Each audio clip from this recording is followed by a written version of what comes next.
Um, this morning I want us to talk for a little bit about when you start thinking about our Christian faith and you think about how we live our lives and things that we do, have you ever thought about, does our faith, does it make a difference in the things that we do? Because of our faith, does it change how we do things in our life? Does it change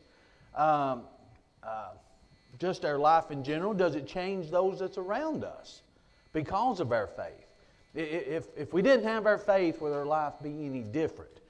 I think the Bible does show us and demonstrate to us that our faith should change our lives, but not only our lives, it should change to some extent those that are around us. Doesn't mean that we can convert everyone. It doesn't mean that we're going to persuade everyone to obey the gospel, but it should affect it in some way. So what I'd like for us to do this morning and discuss for just a little bit is how our faith impacts different areas, or how our faith influences, or how it makes a difference in different places within our life. Because we tend to, kind of have our lives in compartments, don't we? We've got each area of our lives, and we always say, well, you don't want to bring your work home with you, or you don't want to, confuse this with this when it comes to our lives. But really, our faith should be in every aspect of our life, shouldn't it? It should be, our life, we want to divide it up like a pizza or a pie. We want to divide it up into different sections or whatever, but it is different parts, but it has God at the center of it. It has God, our faith, in everything that we do. And I think sometimes we might have a tendency to leave our faith here at the building. Our faith comes when we put on our Sunday clothes. When we put on our suits and our dresses and our Sunday clothes, that's when our faith comes about. But then when we leave and change into something else, not only do we change our clothes, we change how we act and the things in which we do.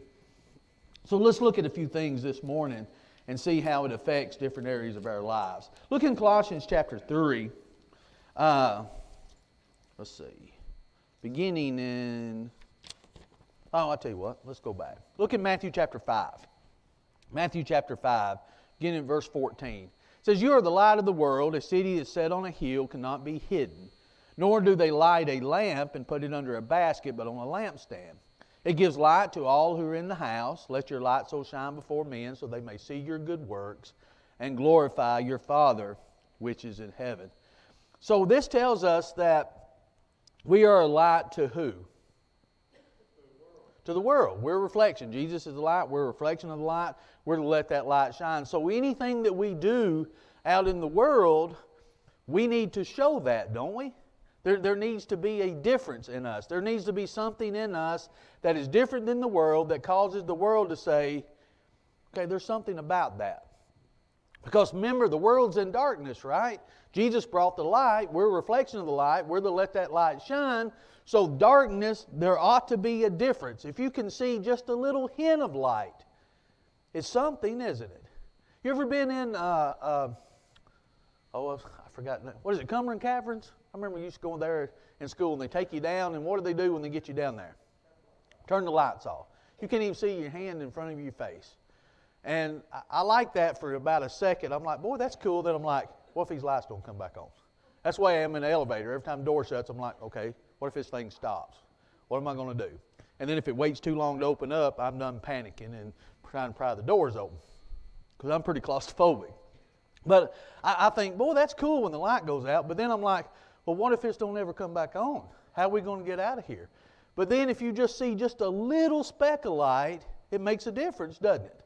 What does that light give you? It gives you hope.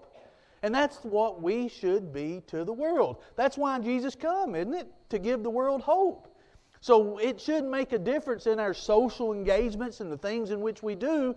Our faith should bring hope to the world. But we have to live in such a way that we believe that we have hope. We can't forget that we do. It can't mean anything to anybody else if it doesn't mean anything to us. If we don't think it's going to make our life any different, how in the world can we show that light to anybody else? If we have that light, as it says, but we put it under a bushel, then when you put that light under a bushel, what happens? The room goes dark, doesn't it? It doesn't make any difference whatsoever. It doesn't do any good under that bushel. It doesn't do any good, and it doesn't do any good if we hide it. So why would we want to hide it? Would there be any reason for us to hide the light? Be ashamed of it. You know, and that's exactly what it is, but can we define in ourselves why in the world we'd be ashamed of it? Is there any reason to be? I think what we think is we're ashamed because now we're different, and we don't like to be different. Even if we don't like what somebody else is doing and we think what somebody else is doing is wrong, we still don't want to be singled out as different, do we?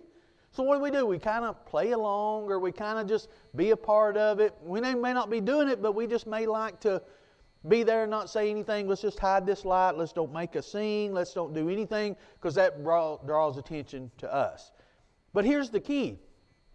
How do you let your light shine so it brings glory and honor to the Father, but doesn't bring glory and honor to us, but also doesn't bring a feeling of shame to us? How do we draw the attention from ourselves to God? How do we do that? Because we're letting our light shine. We understand we're not the light. We can go to Colossians chapter 3, and we can see where when we put on Christ, you don't see us anymore, you see Christ. So how do we keep from being ashamed but letting that light shine and bringing glory to God? Is there a formula for that? Is there some words that we can say? Some actions that we can do? Well, if we are studying the Word, then we have a background. Yeah. And if we haven't, we don't have a background. And that's it. You got to have that foundation. You got to study. We talked about this, I think, in our teenage class, maybe last week or week before last, maybe, about the truth itself. And when you think about the truth, I've got to know the truth.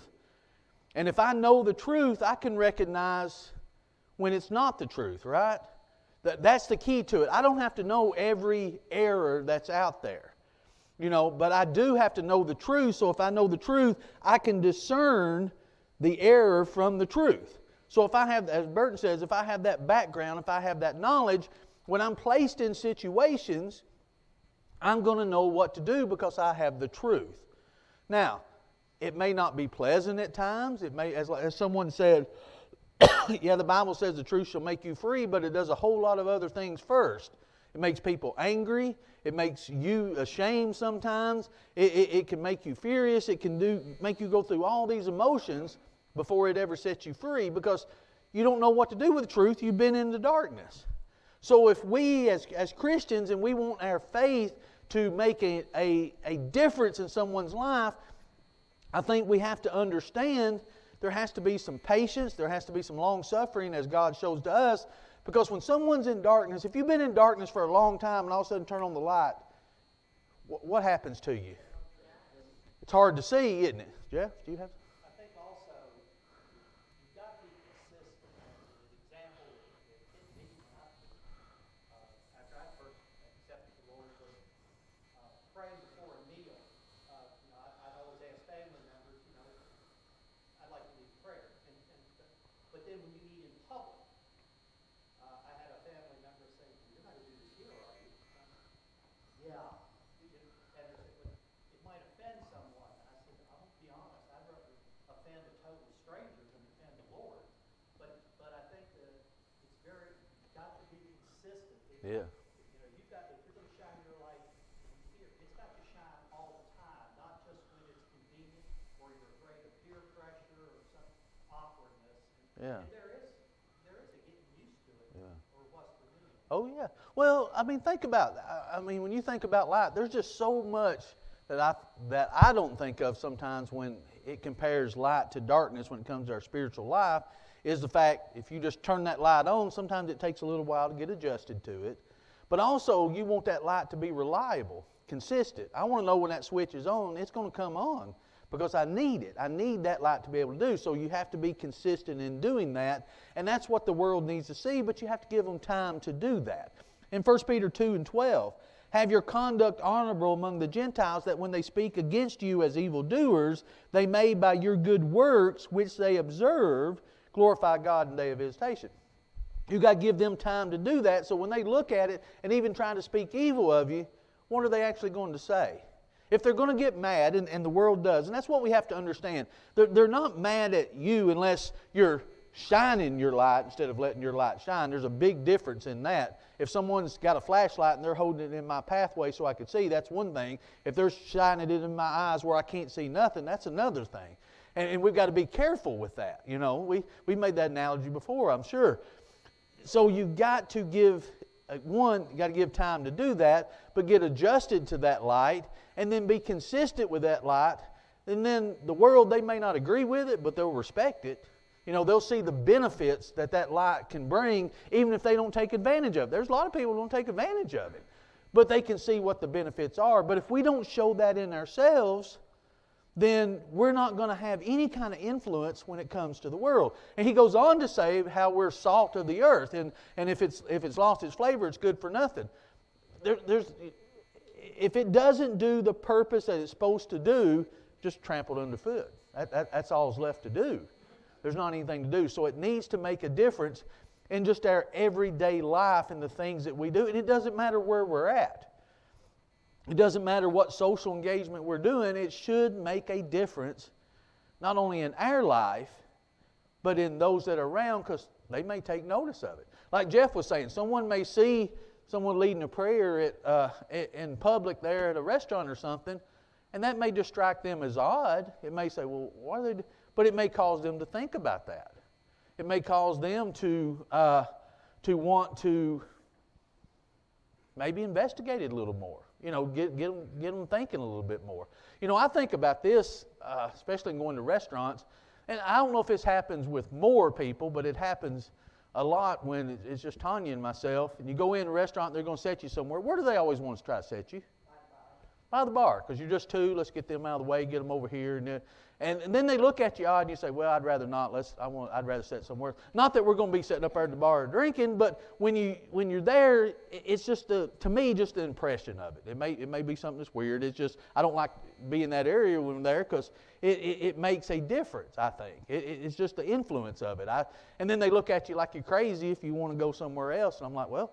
We can go even farther than that. We can go to another restaurant if you want us to. You know, it just irritates me that they look at you like that. But to me, too, one thing it does, it makes an impact, doesn't it? It makes a difference in something that you're doing.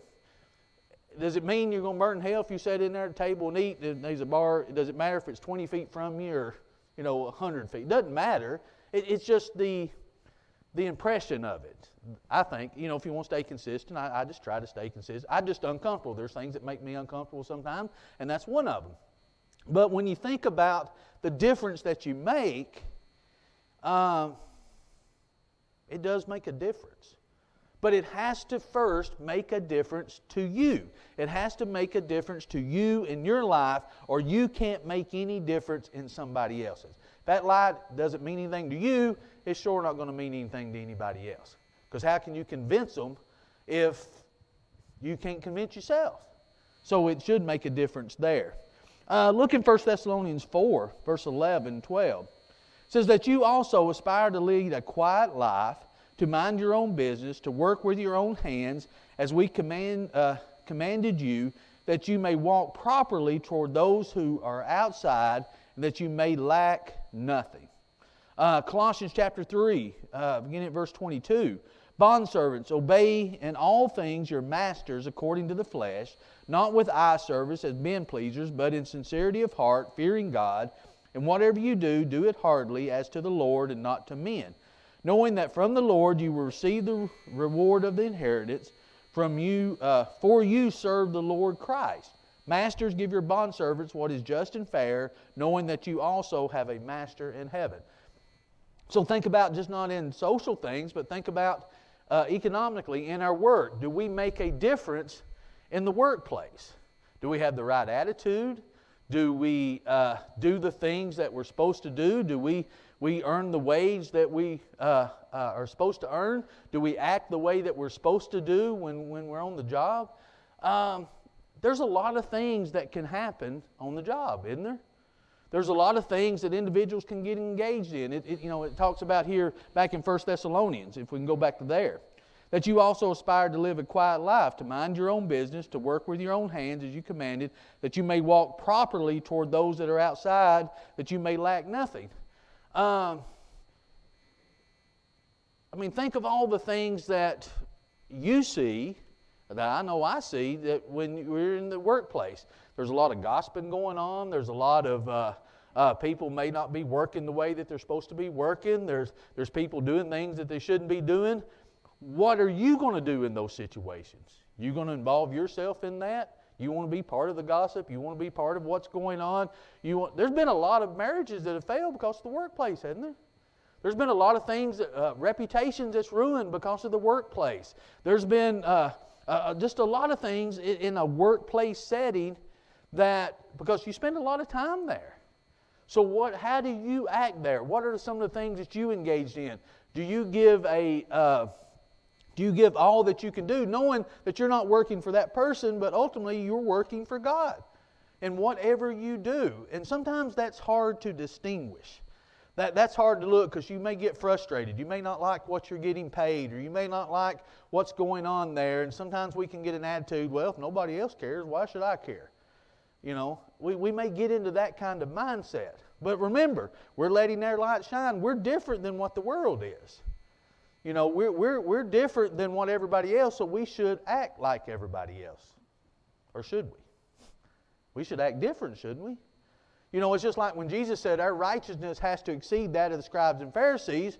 Well, scribes and Pharisees did a lot of things that were good, so how can we do something that's better? There's something that's got to be able to distinguish us from everybody else. When somebody works at us,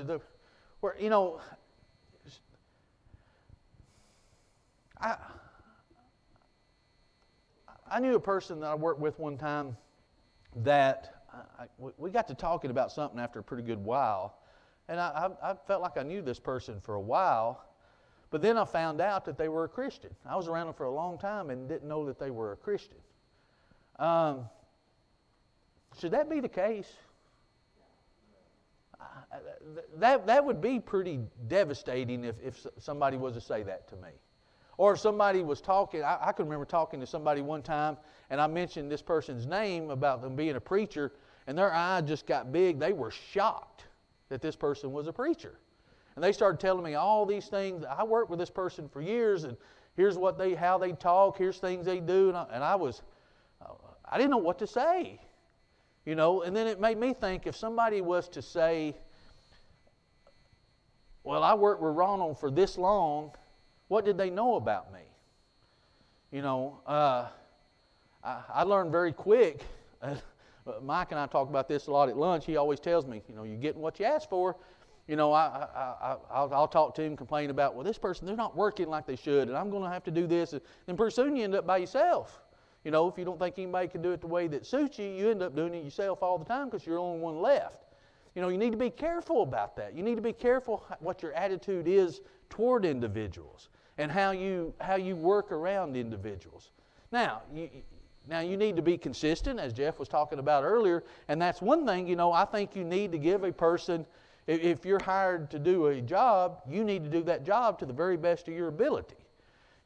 I told a person that owns a funeral home one time, he was talking about doing something, and I said, okay, I said, we'll do that, and I said, I'll do the very best I can at it, and he said, well, something don't sound right. And I said, well, what do you mean? I said, I told you I'd do it the very best of my ability. He said, you don't agree with it, do you? And I said, I don't sign the checks. It doesn't matter if I agree with it or not. I'll do it this way, even if I think it's wrong. He said, so you think it's wrong? I said, absolutely, I think it's wrong, but I'll do it this way because you signed the checks, But I'll give all that I got to it, even knowing it's wrong. And I can be and we got a little banter where we can go back and forth like that, but we may not agree with certain things. Now, I'm not talking about unethical things and things like this, and we may run into that where we have to say, no, I can't do this. I can't do this way because that's not how I live my life. But there are things that really it doesn't matter if we agree with it or not as far as doing things, does it? You got hired to do this, and that's the way this person wants it done. Do it. Do it to the very best of your ability. Try to do it right, but do it to the very best of your ability. And sometimes I think we can get frustrated. I've worked with people that gets, and that kind of attitude is contagious. They get, well, it don't matter to me. I don't own this place. It's not mine. I don't care if it burns down. I don't care if it does this. I don't care. I've always had the philosophy, work at something like it's yours because your livelihood does depend upon that. Do it, just make a decision the very best that you can like it was your livelihood, because it is. But also make that decision based on what's right and what's going to let that light shine. And it's easy to get frustrated in the workplace, but it's easy to get caught up in a lot of things that aren't right. I've talked to individuals that their marriage had fell apart because of a workplace scenario. They got involved in things they shouldn't have got involved in. They started doing things that they shouldn't do. I've talked to people whose reputation was ruined because something happened at work. You can get into a lot of things, and if we're not careful, we can be right in the middle of that. You have to make a decision. Like Burton said earlier, if we have that knowledge of the truth, you've got to make a decision early on. This is how I'm going to live my life, and no matter what, I'm going to do what's right. I'm not going to put myself in situations to where something could happen. I'd like to think we're all above something bad going wrong, but if you don't put yourself in that situation, you won't ever have to worry about it anyway. And sometimes individuals, unfortunately, don't do that. But our faith has to influence, it has to make a difference, not only to us, but to those that are around. What about in our families? Look in Colossians chapter 3, beginning at verse 18. Wives, submit to your own husbands as is fitting to the Lord. Husbands, love your wives and do not be bitter toward them. Children, obey your parents in all things, for this is well-pleasing to the Lord. Fathers, do not provoke your children, lest they become discouraged.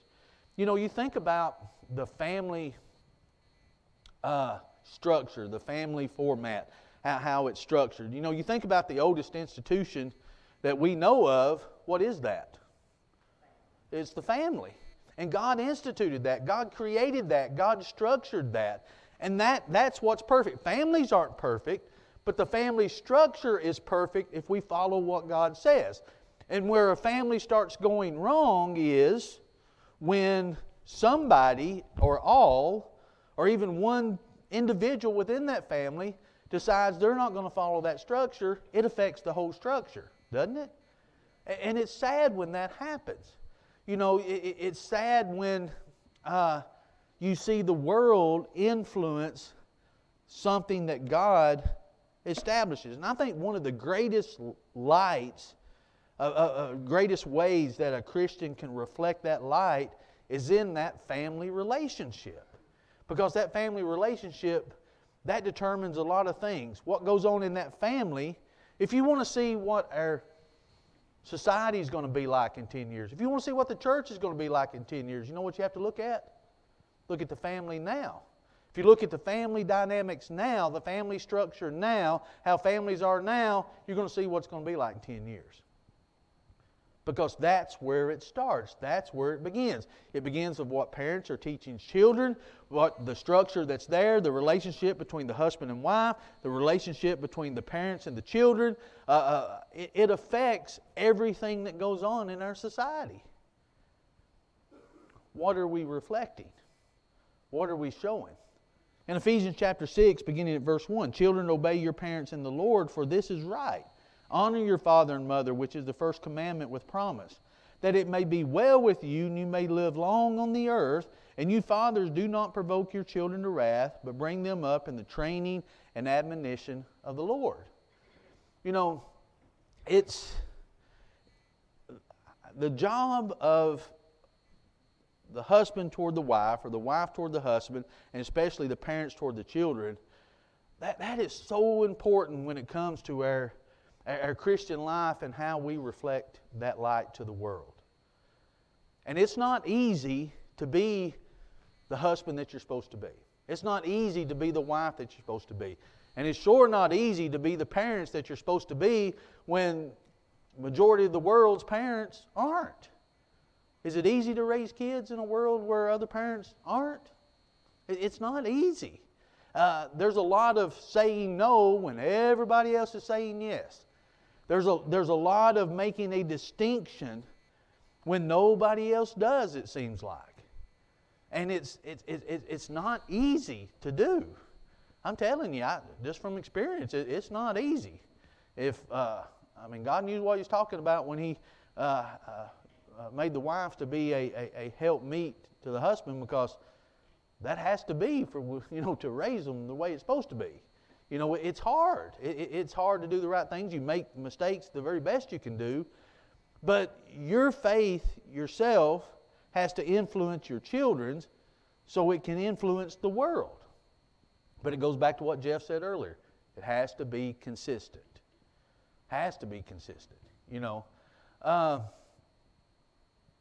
everything that you do in your home life, it almost seems like, especially as a Christian, that you're living a glass house, doesn't it? That the world is watching. How are you going to handle this? And it's not that your family's perfect. They're watching and say, okay, here's something went wrong. How are they going to handle that?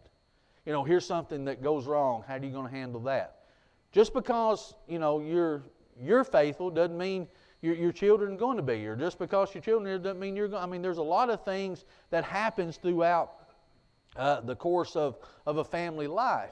But when you're doing everything you possibly can to the very best you can, there's still going to be all kinds of things that come up. It's how you handle those things. It's how you look at those things. And the influence and the consistency that you have. And ultimately, in the end, it's going to pay off. And it's going to pay off as far as you being pleasing to God. But all you can do is the best that you can do. But if you don't ever try, you don't ever do it, there's no hope for it to ever work out, is there? There's no hope for that light to be, if you don't ever let that light shine to begin with. If there's no light in the home, there's not going to be any light around it. There's got to be that light in the home. But, you probably hear sermons and sermons and sermons when it comes to families, but it is a very important thing. When you take that step to be married, it's more than just, okay, I've fallen in love, now I want to get married. There's so much involved in that, so much responsibility with that, that you have to look at. And a lot of people don't take that seriously. Marriage is just something you think about for a little while. I'm always shocked to what individuals say to me when they'll call or they'll come up to me. Ronald, we want you to perform our wedding ceremony. Okay, we'll have to talk about that. Let's sit down and we'll talk over some things. We'll go through some things, and we'll make that determination. They said, well, we're going to get married. I said, well, I've got to make a determination if I want to be a part of it. You hate to say it like that, but that's what it really boils down to, isn't it? But it amazes me what some people say or what their impression is about marriage. The things that they don't even talk about, the things that they don't even discuss, the things that they don't even think that matters. What are you going to do when those things come up if you don't think about that? Now, you can't plan for every case scenario, but there ought to be some things that you do plan for. One of the number one things that I always do is I always try to get them separate, and I always have them write out where you see yourself in 5 years. And I'm always interested in what that will be, what each one of them thinks about. It doesn't mean that they have to be exactly alike, but their goals ought to be the same, shouldn't they? Where they think they're going to end up, where they're going to lead each other to, ought to be the same. And it shocks me sometimes how different that they are. Sometimes I'm just flabbergasted about how different they are. And then the argument that usually ensues when they hear each other's things, it just tells me you've got a little more talking to do. You've got a little more discussing to do. But it is a responsibility because, you got to have that knowledge, you got to have that foundation, you got to have that truth to begin with. So when I enter this marriage as a man, I've got to understand this is what my role is as a husband. Then if you decide to have children, this is what my role is as a father. And you have to take that seriously. The wife has to take that seriously. The mother has to take that seriously. Because we're stewards of these children that God has blessed us with, aren't we? We're stewards of that. We have to be accountable for that. And that's something that we have to give an answer for. Did you counsel before you got married? Was I what now? Did you get counseling before you got married? No. I didn't. I don't think, did we? And I was thinking, Well, I didn't officially get counseling. I did have a few people give me their opinions very, very easily. Not on who I was marrying, but that I wasn't mature enough to do it. So that I wasn't thinking it through. So, yeah. And that was family. They told me that too. Yeah. you know, they've come a long way as far as young people getting married now. Because they really don't think things through. Yeah. They fall in love and they think, Yeah. Yeah, I like when I ask that question, why do you want to get married? Because we're in love. You know, we're in love. Okay, what are you going to do when that feeling may, not that it ever goes away by any means, but that, you know, when reality hits, is that going to be enough to carry you through when problems come around? And I have thought back of that, what my mindset was on it. But I will tell you this, we actually talked with each other that we were going to be different. You know, we just made that decision.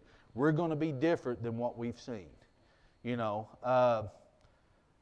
and that has been difficult at times. I've not always succeeded at that. I failed in that many times, but we were going to make what we seen before it be different.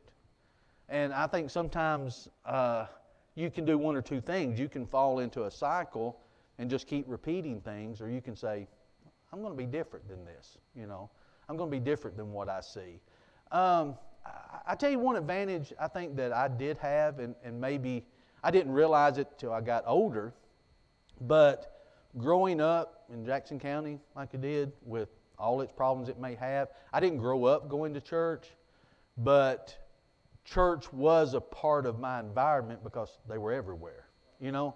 So even though I didn't go, I went a few times, but even though I didn't go, it did influence a lot of my decisions because I was around it a lot. And then it did cause me to realize, okay, here I've got some friends that are going this way, and now I've started getting closer to friends that are going this way. I could see the difference. You know, I could, even though I didn't always choose to go that way, I could see that it was a better way. So I think in some ways that counseled me. That made it different. But you just have to make... I just always thought, even from a young age, even when I wasn't doing things that were right, there was something that was just, like I say, I was just around it. I knew a lot of people did. I knew I was in the dark, but I could always see that light. So that goes back to your statement, how does your life affect others? Mm-hmm. Even though they weren't talking to you, you were watching. Mm-hmm. Mm-hmm. And I've said it a bunch, and I don't care to say it if I embarrass him. That man sitting right there probably influenced me more than anybody in my life at a younger age. You know. Now I probably influenced him in a lot of bad ways, as far as aggravating. People still don't know why we're friends. But I tell you, and I'm not ashamed to say it, anytime I preach a funeral or go to a funeral of a friend that I used to have as a younger age that I thought that I were closer to, that overdosed or done something, don't I? I always call him every single time when I leave funeral home, and I say thank you. You know, just because, not that he was some great person, he's pretty irritating too, but that was a difference that I saw in my life. Not only him, but the friends that were there in that circle. You see a difference. Mark was one of them. Mark seen how bad that he seen a few times where my mouth got me in trouble with my mama. I turn around, Mark be gone, run out of the house, you know, knowing a whooping was coming. But you know, you start seeing those things though. You know, even though you wouldn't. Food Town had a big part of that. I mean, it was a rite of passage come through Food Town, wasn't it? You know, working at Food Town. I mean, it's the influence that you make. You know, even though you may not be doing what you're supposed to do, there are influences that are around where you can see that light. So always be that light, because you don't ever know who sees it. And it may be somebody that you don't think sees it, that you make a difference on, you know. I've had some people come and tell me before, I want you to know you made a difference in my life here, you know. I never realized that. I thought, I don't remember that. I don't remember, you know, this part. And it does make you feel good personally, but it does make you feel good to the fact, okay, here's why I did this though. And it makes you reflect. Somebody let you see the light, be that hope for somebody else. You know, how else is the message going to get across if it don't? And we've got to be careful with that. And I think we all can relate basically the same way. Is, you know, you see that somewhere. You see that reflection of the light somewhere. Let's go to our, look in Romans 13, because this is a big one. I want to be sure and get this in. It says, let every soul be subject to the governing authorities, for there is no authority except from God, and the authorities that exist are appointed by God. Therefore, whoever resists the authority resists the ordinance of God, and those who resist will bring judgment on themselves. Therefore, you must be subject, not only because of wrath, but also for conscience sake. Is this one an easy one to do and be a Christian? It's tough, especially in the environment that we live in. And we say that, but I think it would have been worse if you lived under Caesar or something. You know, we think how bad it is now. I mean, it's been bad before. It's hard to distinguish what our responsibility is, and to distinguish what we should do and shouldn't do, what we should say and what we shouldn't say. And it's easy to get caught up in the fact of, okay, pick your side. You know, pick your battleground. Pick you know, these things. Well, we should have already picked a side, shouldn't we? Our side is Christianity. That's where our side is. And that's still where we have to shine that light. So again, and we've talked about this many times, but we've got to be sure how we are in the environment that we're in, that doesn't change who we are. We're still Christians, no matter what's going on around us. And it should influence. You know, other people may be looking at, what's your stance on this? What's your stance on this? And our stance should always be, here's what the Bible says, here's how I'm going to live my life. Here's the things I'm going to do. It shouldn't be hate. It shouldn't be, I started to say division, but there's going to be a certain level of division. There is when it comes to light and darkness. There's a definite line and division. But it should be, again, letting that light shine, not shining that light to where it blinds somebody. And that's not an easy thing to do either. To let our reflection of the light of our Savior influence individuals in that situation. And what is the right way? Right, you know, what is the right things to say? What is the right things to get involved in and not get involved in? You know, you say it's my right. I've got to stand up for this. And see, we can do that like we do the truth itself. I can do as much harm with the Bible as I can do good. If I'm banging somebody over the head with it, is it really doing them any good? You know, the sword of the Spirit, if I don't know how to use a sword, I'm a harm to myself and those that are around me. Well, it's the same thing when it comes to a political environment. Same thing with what our responsibility is to those governing bodies. I've got to understand what the right path is. I've got to understand how to use this sword in an effective manner, not in a reckless manner. And I'm speaking from experience. That's not an easy path to stay on clearly sometimes. You know, you can get hot under the collar. You know, you can get, you know, where you feel like you're just going to explode sometimes because it makes you so mad. So what do you do? Well, there's one thing that the world will always recognize and respect, and that's honesty. Mm-hmm. Your honesty. Yeah. Oh yeah. Honesty, integrity is consistent with that. Is somebody should somebody, if they know us over any period of time, they should be able to look at us and know where we stand on any subject. Because we know we stand on the truth. You know, I had someone say one time that actually got me in trouble with the situation where they're in. It was a family member, and they said, don't ask Ronald about that if you don't want to know what the truth is on it. You know, and the conversation that was there was a pretty delicate conversation. They were true in what they said, but sometimes people don't want to hear that truth. But if you're consistent with it, they'll respect it eventually. They'll acknowledge that, okay, I know the truth's going to come from this side. And it's not from what I'm saying that makes it true. It's the foundation that I'm standing on that makes it true. And if we consistently do that and consistently honest about it and have the integrity of it, then I think it's going to make a difference in any area of our lives. You know, starting from talking to the teenage class, you know, when somebody wants you to do something that's not right, and you stand and say you're not going to do it, and they get mad, it's not that they're mad at you, it's that they're not used to the light. They're trying to adjust to that light.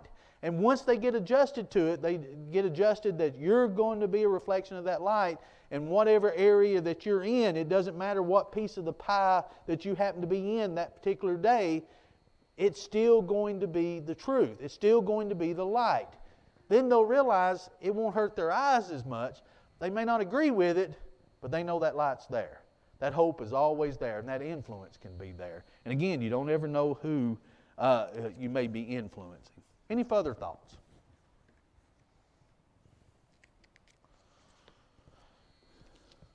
Since we got a little time, I could tell a few stories about me and Mike and Relland and some of the things that we got involved in if you want us to. There was one time Mark comes flying over the top of Relland's truck and lands in the road. I reckon when that was, Relland.